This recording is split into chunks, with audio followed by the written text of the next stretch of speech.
You know, what looks like an overnight success is, well, it's almost never the whole story, right? Today, we're going to pull back the curtain on one of modern music's biggest phenomena, the P-pop group SB19. Their rise to the top is honestly this incredible lesson in what it really takes to make it. So, for a lot of us, SB19 just seemed to appear out of thin air back in 2019. It all started with this one video, their dance practice for the song Go Up.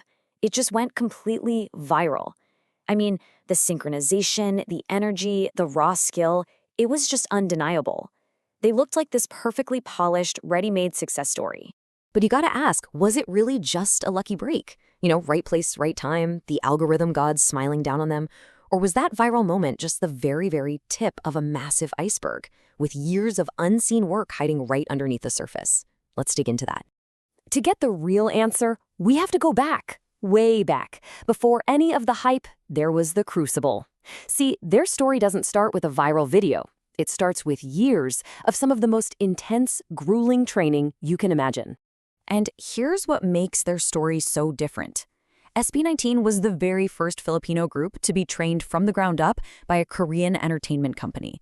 They were put through that legendary, almost mythical K-pop idol training system. And listen, this is not just a few dance classes after school. It's a system designed to completely remake a person into a world-class performer. 9. Just let that number sink in for a second. 9 hours. Every single day. That's more than a full-time job, and all of it is just dedicated to chasing perfection. This wasn't some fun hobby for them. It was this relentless process of breaking themselves down and building themselves back up day after day. And the training itself was, wow. It was systematic. It was all-encompassing. We're talking hours and hours of vocal training to get the perfect pitch and power. Endless dance rehearsals to get that razor-sharp synchronization. They even had language classes to connect with a global audience. And then, to top it all off, you had the absolutely brutal weekly evaluations. And this is where that pressure cooker environment gets really real. Can you imagine working that hard all week, pouring everything you have into it, knowing that at the end of that week, you could just be cut, sent home? This wasn't just about getting better. It was a constant fight for survival, a battle against that fear that all of your sacrifice could just amount to nothing. Which brings us to this absolutely critical turning point in their story. Because after all that training, all that sacrifice, they didn't find instant success. Not at all. In fact, they found the exact opposite. They were literally on the verge of losing everything. Just look at this timeline. It really puts their whole struggle into perspective, doesn't it? Training kicks off in 2016. 2 years later, they debut with a ballad called Tilawaha, and it barely made a ripple. So by early 2019, 3 years in, they were actually facing disbandment. It seemed like all that work was for nothing, right up until that one viral moment changed everything. Okay, so this is the crucial part. Go Up wasn't just another song on the schedule. It was a Hail Mary. It was the entire group, right on the brink of giving up, deciding to pour every last ounce of their hope, their talent, and their frustration into one final, desperate shot at their dream. And their strategy? It was pure, unfiltered authenticity.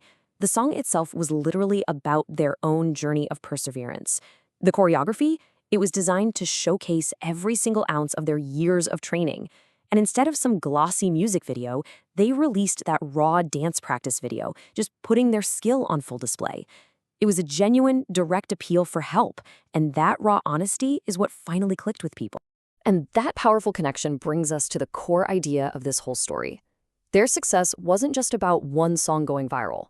It's about a philosophy that has kept them going ever since. The power of real discipline over the fleeting, temporary nature of hype. The impact of their success was just huge. They didn't just get famous, they became pioneers. They helped define and popularize this whole new wave we now call P-pop, Pinoy pop.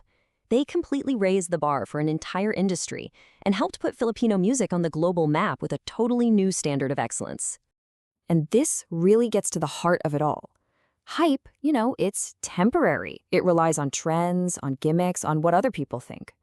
But discipline, that's sustainable. It's focused on your craft, it's rooted in authenticity, and it builds this internal foundation that can withstand pretty much anything. SB19 basically built their house on solid rock, not on sand. This quote just says it all, doesn't it? Their focus was never just about the destination of being famous. It was about the journey of becoming true artists. They wanted respect for their skill, for all those hours they put in.